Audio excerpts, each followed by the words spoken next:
lundi et hier.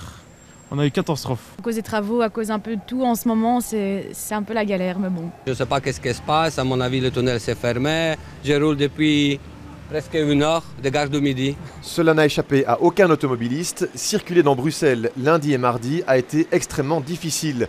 Des soucis majoritairement liés à la grève générale mardi. Mais lundi, les automobilistes ont été surpris par la multiplication de leur temps de parcours. Lundi a démarré dans le tunnel Béliard un chantier qui implique qu'une bande est soustraite à la circulation. Maintenant, nous avons aussi l'impact du froid. Des personnes renoncent évidemment à se déplacer à pied, à attendre le bus ou à prendre le vélo.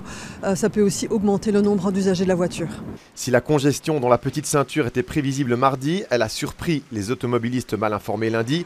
Ces derniers ont depuis pris leurs dispositions. Mercredi matin, les ennuis étaient redevenus plus ordinaires, mais ils sont loin d'avoir disparu pour les usagers, habitués à vivre quotidiennement des moments particulièrement pénibles dans Bruxelles. Le trafic en général dans Bruxelles, vous le décrirez comment ?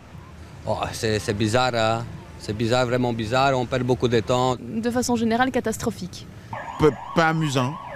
Pas amusant du tout. Touring demande la fusion des 19 communes bruxelloises en termes de compétences de mobilité et pointe un manque criant de moyens pour fluidifier la circulation dans la capitale. Lorsqu'on voit que plus de 18 milliards sont perçus par l'État en taxes diverses des usagers de la route, il n'y a que 36% qui est réinvesti dans la mobilité.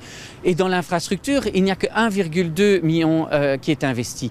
Touring demande depuis des années que 100%, pendant ces périodes où on a besoin du RER, où on a besoin de parking de persuasion, que 100% de ce montant soit réinvesti. En attendant, Moberis planche sur certains aménagements rue Béliard pour faciliter la vie des conducteurs.